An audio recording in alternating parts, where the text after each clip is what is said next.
First just got faster. With up to 10 times the resolution of other local radars and technology that can pinpoint right down to your street. The First Alert Radar Network. First just got faster. They say patience is a virtue, but for some things, we can't wait. How fast can you get your money after a car wreck? Call all nines now. George Sink Injury Lawyers has the experience to help you get your money faster. That's 999-9999. The First Alert Team, the best in Georgia. Celebrating 30 years with Richard Rogers. Happy 30th anniversary, Richard. Live from Augusta. You're watching News 12, first at 4. Toys for Tots is known for helping families make sure every child has a toy at Christmas. This year, the nonprofit says the need is higher than they've ever seen it. But first, a 4-year-old who shot himself at his Richmond County home earlier this month has died. The coroner tells us Zyke Ryans died Saturday afternoon at the hospital. Investigators say the gun was unsecured when he grabbed it at his house on Murphy Street.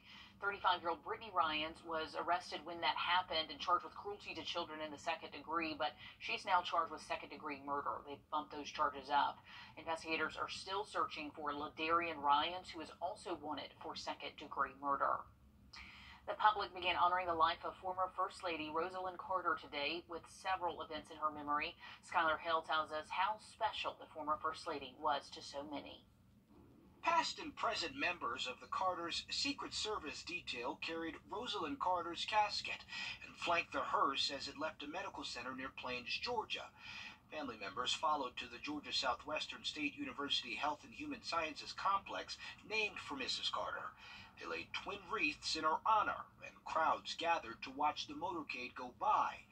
This is the first of 3 days of remembrance events for the former First Lady, who died last week at the age of 96. I just thank you especially for the life of Rosalind Carter and what she means to every single one of us. The Carter's niece prayed for the former First Lady at the Carter's beloved Maranatha Baptist Church on Sunday. Mourners and visitors have been flocking here to the Jimmy Carter Presidential Library and Museum in Atlanta. The former First Lady's body will lie in repose through this evening. Well, she was wonderful. She always remembered to talk about my son. Meredith Evans is the director here and got to know Mrs. Carter personally. For me, this is a day of really considering and thinking about all that she's done. And what she personally may mean to you or to me. The public is invited to pay respects through the evening. A memorial service is set for Tuesday. And the public can pay their respects from 6 to 10 tonight. Tomorrow there's a ceremony scheduled at Glenn Memorial Church at Emory University that is invite only. Wednesday she'll be buried in Plains, Georgia. Taking a look outside, as temperatures have dropped out there, Riley. We are feeling like it is inching closer to Christmas. Oh, not Riley. Hey, it's okay. Happens. Yeah, it's chilly out there. I've had a coat on pretty much all day, even indoors, but we're sitting in those upper 50s. Plenty of sunshine, though, and even though it feels cold out there, it's beautiful afternoon for us. Again, mostly sunny, dry air for us. Those dew points are in the upper 20s, low 30s in some spots. So very dry out there, and some of our counties are under some drought conditions, either abnormally dry, moderate drought. Some counties are even creeping into that severe drought risk. So again, we have super dry conditions for us, and we are seeing some drought conditions. So definitely be aware if you are having any bonfires or things like that, because again, it is that season. I mean, overnight we're seeing really low temperatures, afternoons not anything too warm for us, and that trend's gonna continue throughout the greater part of our week. We'll be in those 50s, maybe getting closer to those low 60s for our Thursday. Partly cloudy skies, though, coming into play, and we do have some rain in our forecast, but I'll get to that in just a second. Let's take a look at your First Alert traffic. And now, First Alert traffic.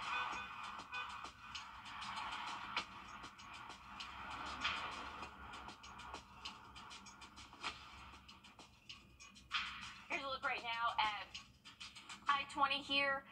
just outside of the news station. Things are looking good. I mean, again, it is just a little bit after 4 p.m., so things are going to start to pick up over the next hour or so. But as of right now, it looks like traffic's moving pretty good for us, and that's really what the rest of our area is looking like. Maybe things are going to start to pick up over the next 30 minutes to an hour or so. But overall, sky conditions are great, keeping that traffic flowing, not having any weather hazards for us. So that's some good news. But Laura, I'll have another look at your forecast, and like I said, there's some rain in it coming up soon. Okay, we will stay tuned for that, Emily. Thank you. It's no secret so many families in our area are struggling to make ends meet. That means reaching out to nonprofits for help. Toys for Tots says it's seeing the demand for assistance firsthand. As Taylor Martin found, that need is rising at an alarming rate. This year, the need for toys at Toys for Tots is much greater. And with Giving Tuesday tomorrow, these boxes at their warehouse are waiting to be filled with your donations.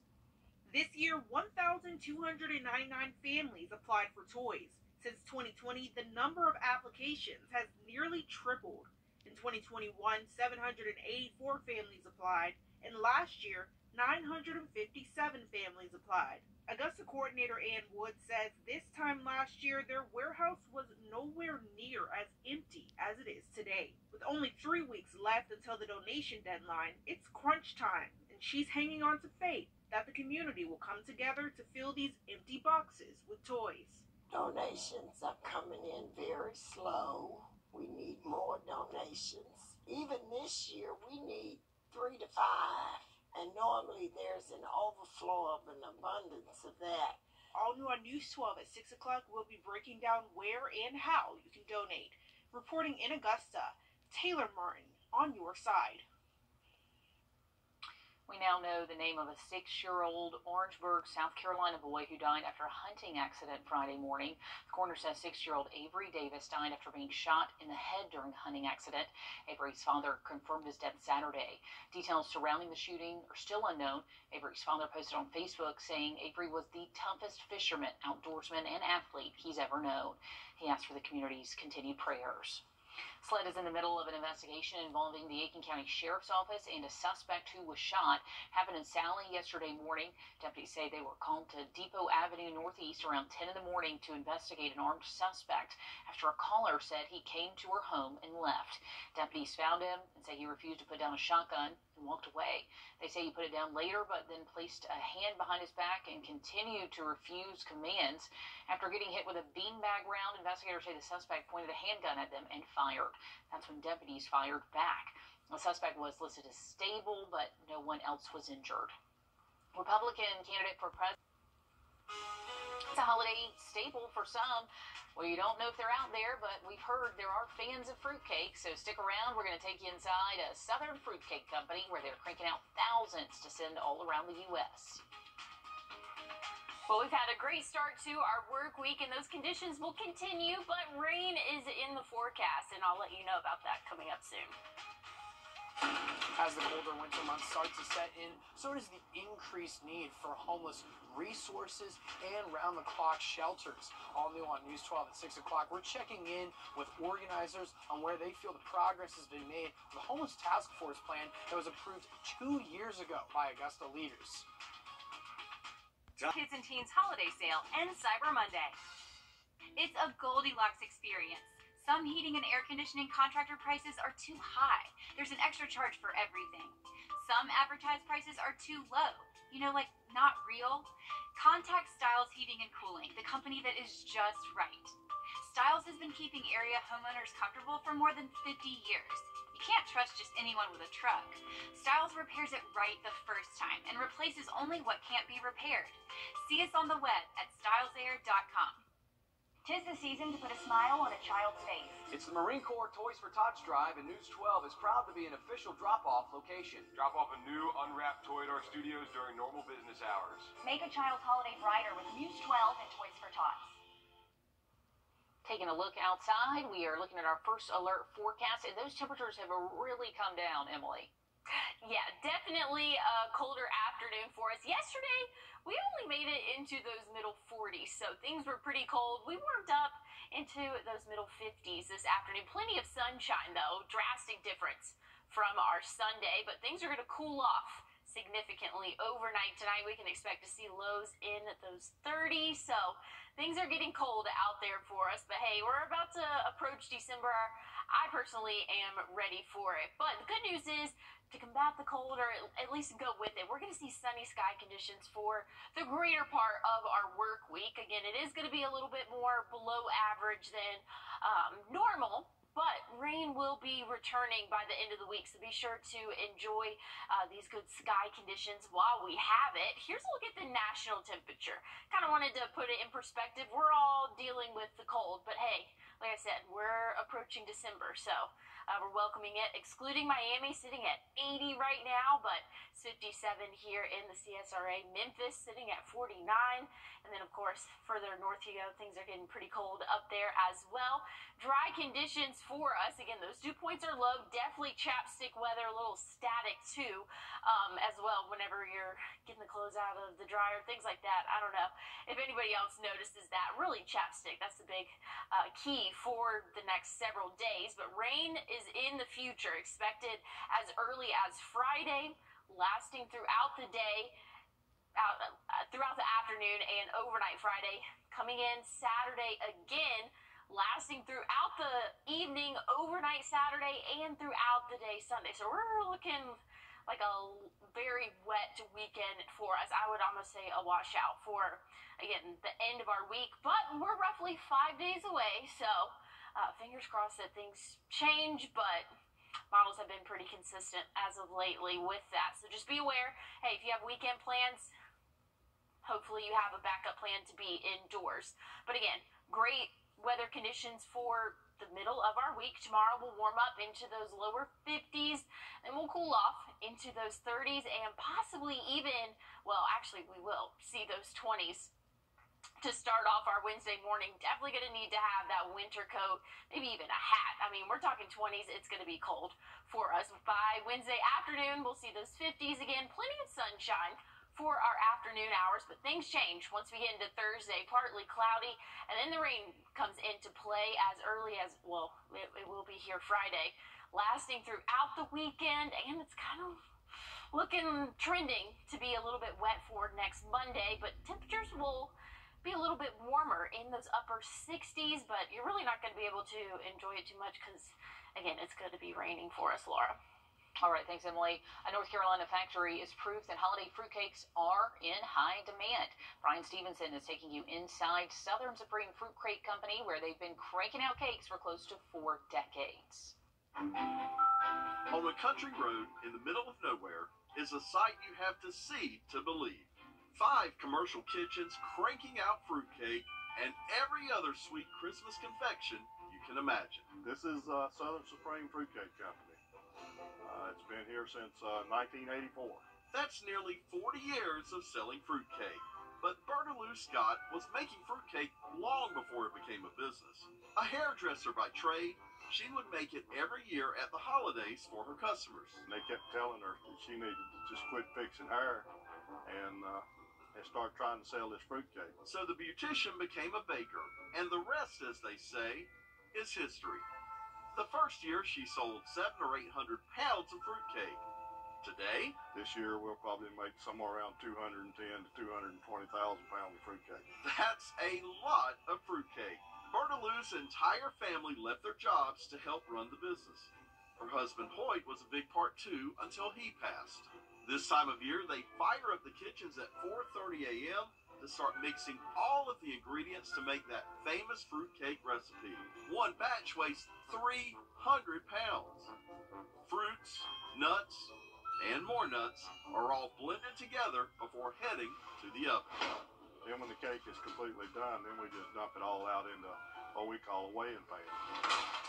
The cake is weighed depending on the size cake they're making that day, and then put into this contraption. You don't just go to the machinery store and buy a fruitcake press. Randy has a mechanical background. He designed this press to produce perfectly shaped fruitcakes every time. Once pressed, they're glazed and topped off with fruit. But the fruitcake is just one of the things they're cooking up here. They have a cheese kitchen that stamps out these cheese florets. They have a brittle kitchen, a nut kitchen, where they coat nuts with sweet spices like cinnamon and sugar. They have a cookie kitchen and, maybe the second most popular, a chocolate kitchen with this little waterfall of chocolate flowing down. Over the years, it's just kind of evolved and turned into what it is now. My mother always is very adamant about trying to have something new every year. They ship these goodies across the United States and even to countries around the world. They also sell from their huge showroom. We want you to feel at home when you come here. We're going to welcome you. We're going to give you a sample of fruitcake, a cup of coffee, and we want you to feel at home. Everybody here is family. To get more information on Southern Supreme Fruitcake Company, you can head to southernsupreme.com. The holiday cheer in full force at the Riverbank Zoo, just up the road in Columbia. This year they're mixing it up a little bit. The zoo is no longer doing lights at the Riverbanks. This year will be wild lights. The goal is to highlight the importance of caring for our natural world. Visitors can walk through the zoo. You can discover dozens of larger-than-life lanterns depicting everything from plants, animals, and other surprises. A lawsuit accuses a major insurance company of using a computer algorithm to quickly deny claims without proper medical review. Next, permission to pay. He's the buzz around 2, 3, 4. Even Hopkins Roofing, we get to the roof of the problem. A new lawsuit claims a major insurance company used a computer program to deny some claims in less time than it took me to say this sentence. The insurance industry has long claimed that technology and using electronic processing are the solutions to high medical costs and slow claims processing. But our national investigative team found accusations that tech isn't always working to the patient's benefit. Here's Lee Zurich with permission to pay. This is personal, this is really hard. A very personal story of building a family turned into what Amanda Wrdw says started to feel like a cruel game where insurance denials felt anything but personal. I was getting turned on this very convoluted pinball machine of a path that didn't end up getting anywhere. In January of 2020, Amanda and her husband, like many couples, decided they needed to turn to medical professionals to conceive a second child. It would be expensive, but they found a plan. We saw that this policy covered infertility treatments, and we wanted to take advantage of that. But quickly, they started facing problems using the coverage. We started doing the treatments, and then we started noticing that we were getting denied. The reasons were very vaguely worded. It was like, this is not in accordance to our policy, or something like that. Then the couple saw an article by ProPublica, an article that claims Cigna-employed doctors were signing off on rejections without even reading the files, denying some claims at an average rate of 1 every 1.2 seconds. My husband just had like a light bulb aha moment, like must be what's happening to us. In California, attorneys who work with clients on consumer issues also saw the same story and investigated further. Now they're representing a client suing Cigna and plan to pick up more through class action. The lawsuit accuses Cigna of using a computer algorithm to systematically deny claims in bulk without proper review by a doctor, something the attorneys on this case say is illegal under state law and potentially against federal insurance regulations. They're supposed to use doctors to open up the patient files and examine the claim, examine the patient's history, complications, etc., to then use their expertise to determine whether that claim is medically necessary, whether that procedure was medically necessary. And Cigna is not always doing that.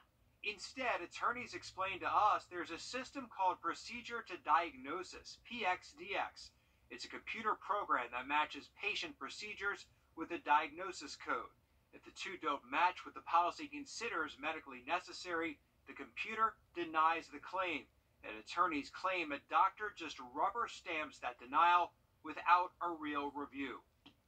In some cases, people weren't reimbursed. In others, they may not have gotten necessary treatment. In 2 months, 300,000 claims denied. Cigna wouldn't talk to us for this story, but published a rebuttal to criticisms online, stating that its PXDX program was only used in a small group of inexpensive procedures, that 94% of claims in that system were approved, and that it has successfully helped us accelerate payments to physicians for tests and treatments. at the end of the day, the people that this is affecting are humans. These are human problems that I'm going through. Having an infertility diagnosis is a human problem that I have to deal with every day. And this is something that is not being taken on with a human approach. Lee Zurich on your side. Amanda and her husband do not know if their claims went through PXDX. Attorneys say it would be very difficult for any patient to know if their claim went through the program without getting involved in legal action, but Cigna has not filed its response to the claim in court yet.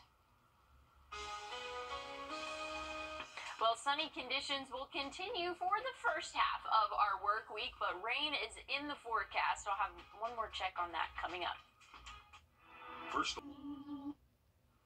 Well, this afternoon, we've seen temperatures reach those upper 50s, so a drastic change from what we saw yesterday. I mean, sunny sky conditions, highs in the upper 50s yesterday. It was rainy and about 45 degrees for the high, but we're going to start to cool down as we inch closer to sunset. Overnight tonight, we can expect to see lows in the 30s, so a chilly start to our Tuesday, but plenty of sunshine for the afternoon, and so things will definitely rebound for us. Again, another great day in store. So we've had a great start to our work week. That momentum's going to continue into our Tuesday. We'll see highs in those middle and upper 50s in some spots, but again, going to be mostly sunny for our afternoon. Things take a turn, though, as we get later on into the weekend, even into our weekend for us. And I know we have a big game coming up this weekend, so just kind of an early forecast for us. Looks like it could be raining, but temperatures will be in those middle 60s. And stay tuned, we have more news coming up after the break.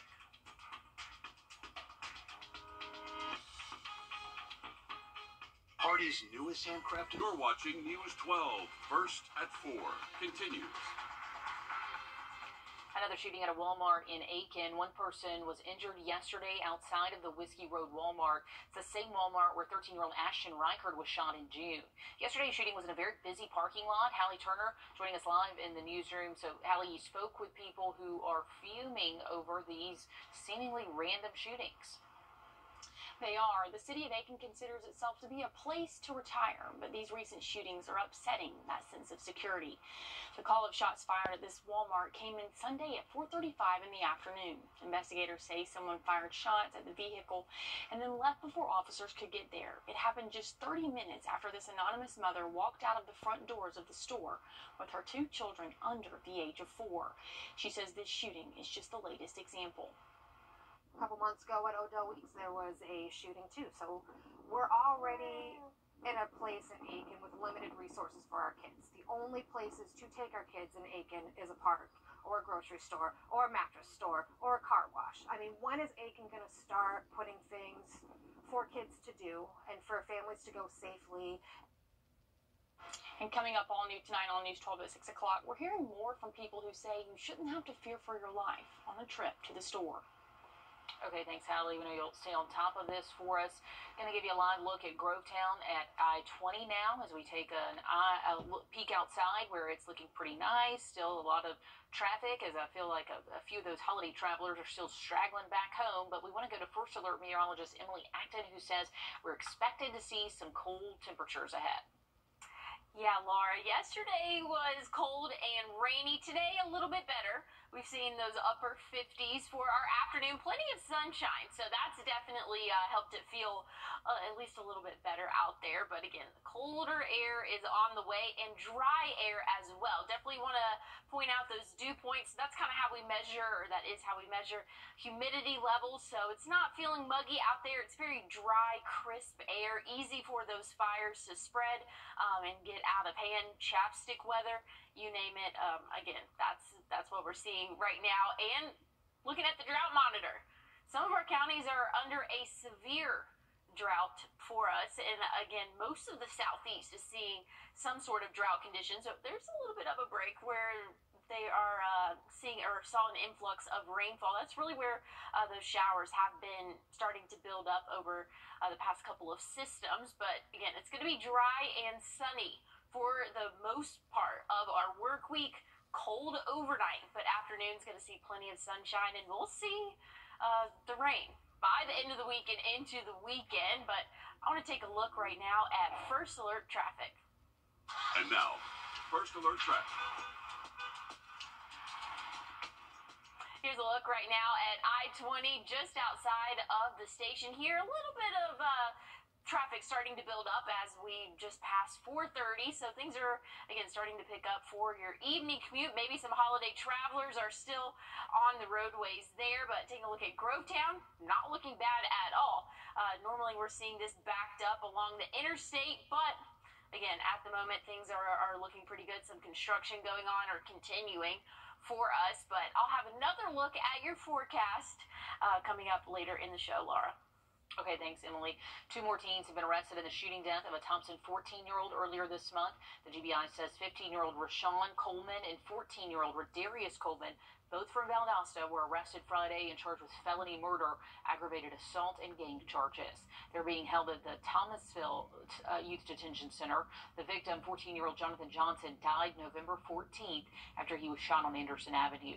3 other teens were arrested a week earlier, charged with felony murder and other crimes related to this case.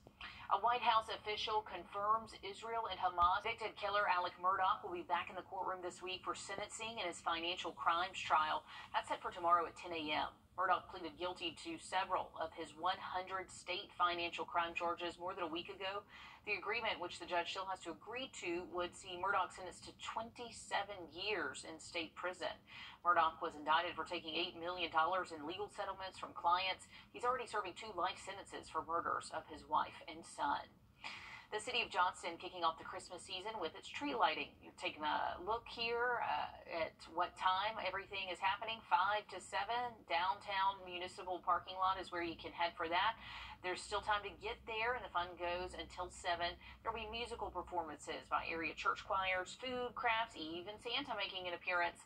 The reading of the Christmas story will round out those festivities, so we'll take you there live in the next hour.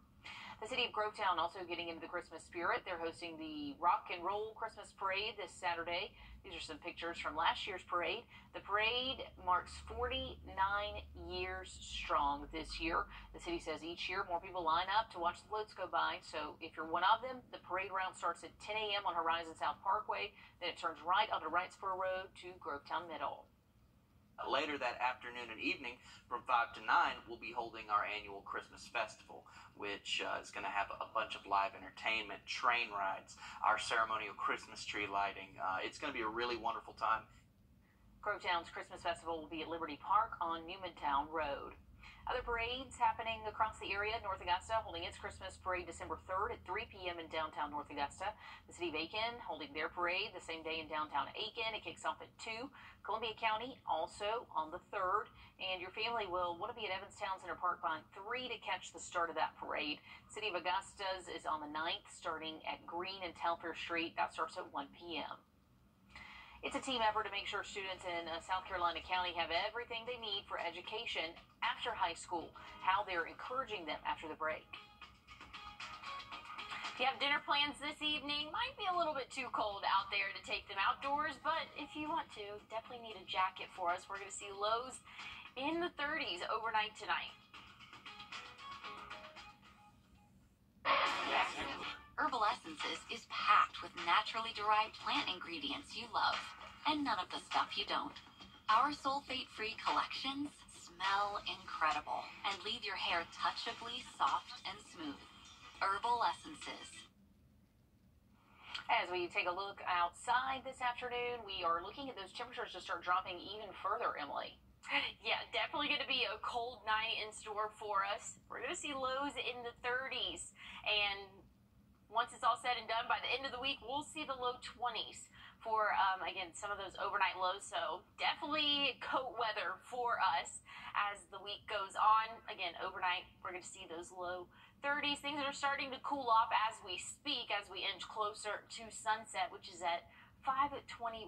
So things are getting dark pretty early for us. But good news is plenty of sunshine in the forecast for us, at least for the first half of the week. Colder than average temperatures, but again, that sun is definitely outshining that. But rain is in the forecast for us once we get into the end of the week. But here's a look at those current temperatures nationally. Miami sitting at 80 right now, but Minneapolis 19.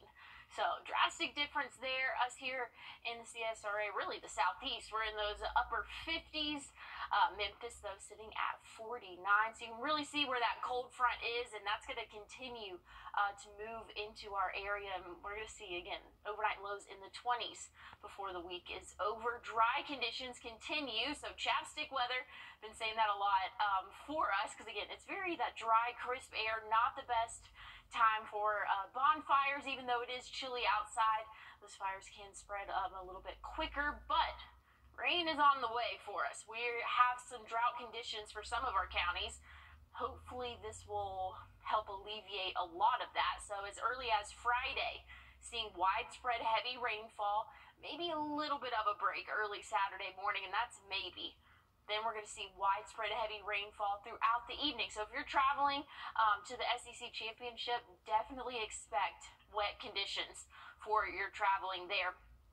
And that's going to last throughout the day Saturday and into Sunday. So again, a very wet weekend in store for us. We're still several days away, so things could tweak a little bit, but models have been pretty consistent with rainfall. Again, expecting throughout the day Saturday and Sunday, and most of the day Friday for us. But good news is still have a couple more days of sunshine for us. We'll see highs in those lower to middle 50s in some spots tomorrow afternoon, but plenty of sun. Then we'll cool off, and we'll see those 20s as early as Wednesday morning, low 20s in some spots for us. So cold start, definitely going to need that coat out there for our Wednesday and even Thursday, possibly even into Friday morning for us. But again, those afternoons are looking sunny until we get to Thursday. That's when the cloud cover is coming into play. Rain shouldn't arrive until Friday. Warmer high temperatures. We'll see those upper 60s for the end of our week and into our weekend. But again, those rain chances are sticking around for the end of our week, unfortunately, Laura. Okay, don't let that umbrella go too far. Working to make sure each student has a chance for higher education. On Track Greenville partners with United Way and Greenville County School District to find students that need extra help. Wrdw breaks down how they do it. It is critical because it really digs in to figure out what a child really needs. The premise is the right student, the right time, and the right intervention. With help from teachers, staff, and others, On Track looks at attendance, behavior, and course performance and customizes intervention plans based on the needs. Right now, On Track partners say that there's a growing number of students being displaced by the lack of affordable housing. Infinite Possibilities helps out with rent and utilities, but the increase in demand has nearly depleted the funds, and the nonprofit is sending families to shelters. Unfortunately, a lot of the shelters have waiting lists, so there's no options other than families, hearing a mother say, well, we're going to have to sleep in our car tonight, and that's real heartbreaking. On Track also partners with the Greenville Mentoring Collaborative. We know that young people with mentors are more likely to graduate from high school. They're more likely to go on into a career and be employed. They're more likely to also give back and become leaders in their community. A year-round mission to keep students on track to graduate no matter what's going on in their lives. And the Richmond County School System is doing its part to try to help students in our area with math and literacy, definitely building blocks to those next steps. The workshop, Numbers Plus Letters Equal Better Together, will be held Wednesday at the Hub on Chafee Street. The first workshop starts at 9:30. Attendees will learn about the new K-12 math standards and also get some cool STEM products. So great opportunity there. Coming up in sports, the SEC Championship stage is set. Kirby Smart and Nick Saban will once again go head-to-head for the SEC crown. We have the latest from Athens next. HSE All on Us. That's up to $1,700 in value, only on Verizon. Hi, I'm Tim Strong, and I'm inviting you on a holiday vacations tour. Experience the Rhine River July 15th through the 26th. We'll cruise the scenic Rhine aboard a luxurious Amadeus cruise ship. Explore the splendors of Switzerland, Germany, France, and Amsterdam as we make our way down the spellbinding river. Visit holidayvacations.com, keyword Augusta, for more information and to watch a travel show, or call 888-557-1020 for a free brochure. Visit holidayvacations.com, keyword Augusta, for more information.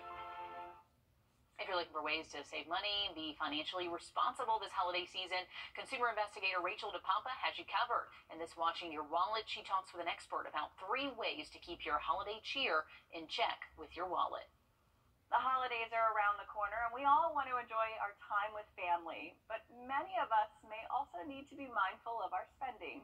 It's so easy to get into debt this time of year. And Wrdw, the creator of the financial website Money and Mimosas, says it's hard to balance thoughtful gifts with our wallets this time of year. However, she says there are ways to stop yourself from overspending. One way to do that is to make handmade gifts. For example, my sister is moving into her new home over the holidays. Instead of buying her a brand new home decor item, I'm actually going to take a pottery class and make her a gift and send it to her. That's going to save me some money, but it's also going to be thoughtful. Doe also recommends estimating your shopping budget. She says make a list for every person you plan to buy for this year and put a dollar amount next to each name.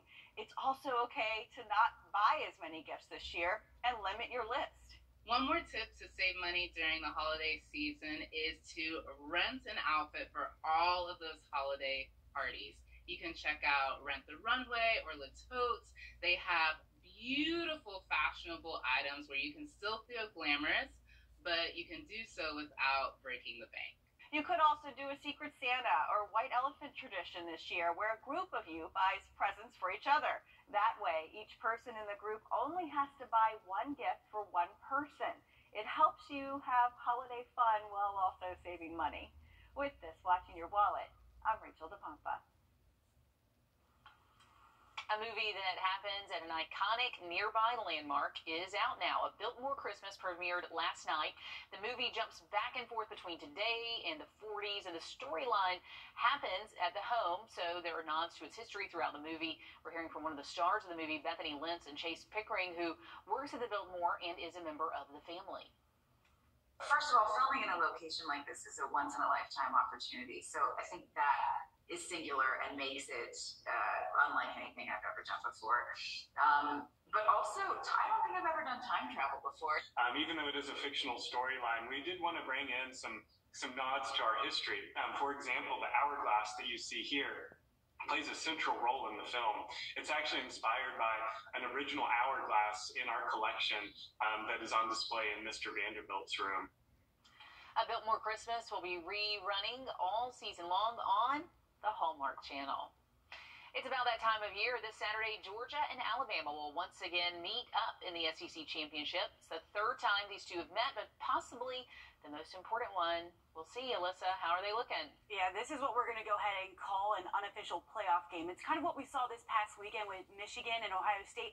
If Georgia wins, they're in. If Alabama wins, well, they could certainly stir the pot. The Southeast Showdown, sponsored by Jim Hudson Automotive Group. Well, what about 2021? Back then, a loss to Alabama in the SEC Championship didn't keep them from the playoffs. But then 3 of the 4 playoff teams had one loss. Georgia, Michigan, Washington, and Florida State are all 12-0, with Oregon and Texas hanging in the balance. This time could be different, just as these 2 teams are. The 2 teams are very different. I mean, you look at who they were then and who we were then. I don't know that they could be, polar opposites in terms of what they do offensively and even us from a standpoint and who we were defensively then. They turn plays into massive explosive plays. So, part of their plan, they know their quarterback's going to be able to extend plays. He has the longest time to throw in the entire NCAA. This is just the 2nd time that 2 undefeated teams in conference play have made it to the SEC Championship. Since 1992, 14 of the SEC Championship winners have gone on to win the national championship.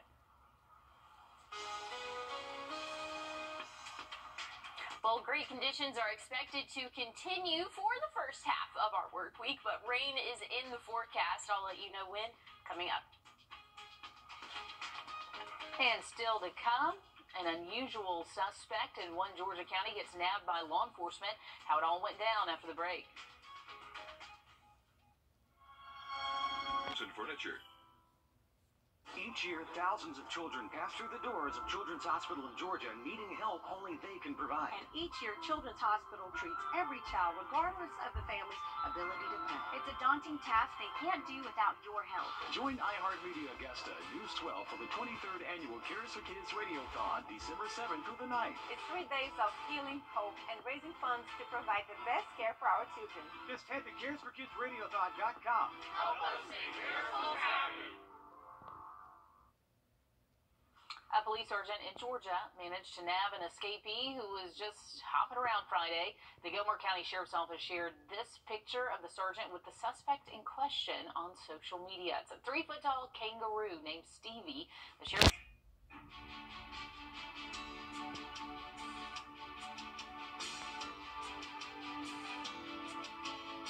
Hi, Suzanne Lily Honey-Michael here with Hardwood Floors and More. Welcome to our showroom located on Washington Road in Evans. We look forward to seeing you so you can discover for yourself everything we have to offer.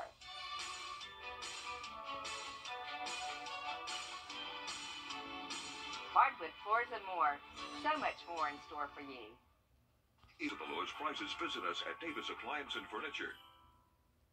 Each year, thousands of children pass through the doors of Children's Hospital in Georgia needing help only they can provide. And each year, Children's Hospital treats every child regardless of the family's ability to pay. It's a daunting task they can't do without your help. Join iHeartMedia Augusta News 12 for the 23rd Annual Cares for Kids Radiothon, December 7th through the 9th. It's 3 days of healing, hope, and raising funds to provide the best care for our children. Just head to caresforkidsradiothon.com. Help us make miracles happen. A police sergeant in Georgia managed to nab an escapee who was just hopping around Friday. The Gilmore County Sheriff's Office shared this picture of the sergeant with the suspect in question on social media. It's a 3-foot-tall kangaroo named Stevie. The Sheriff's Office says Stevie was visiting the LJ area with his owner, who's from out of state. The Sheriff's Office even issued a be on the lookout post on social media for Stevie and added it wasn't a joke. So yeah, they found him. And what does this police sergeant do being a Florida fan in Georgia? Like, there's a lot going on in this package. We've got kangaroos, we've got a gator hoodie. Like, yeah, a lot to unpack. My question is, how do you let a kangaroo out of your sight? If I had a pet kangaroo, I mean, I'm not letting it out of my sight. I guess all the boarders for kangaroos were busy for the holidays, and the guy had to bring it with him. Yeah, like, that's a lot going on. That's true. Taking a look, though, at our forecast for the rest of the evening. We're slowly but surely cooling off as we're getting closer to sunset. We can see lows in the 30s overnight tonight, so a cold start to our Tuesday. But good news is, going to see plenty of sunshine for the afternoon, and we'll warm up into those middle 50s, so maybe a few degrees cooler than what we saw this afternoon. But again, still going to be a great day for our Tuesday. Wednesday, not looking too bad either, but the rain does return once we get into the end of the week. And not really sure why the turkey's there. I think it's still Thanksgiving. I don't know how that popped up, but things are turning wet for the end of our week and into our weekend. Monday, going to be a hit or miss for those showers there. Maybe it's a nod to the leftovers. This is the last acceptable day. Tuesday, you're done. Then Wednesday, no more. I like it. All right. We'll see you guys in a few minutes. This is not you. It's not me.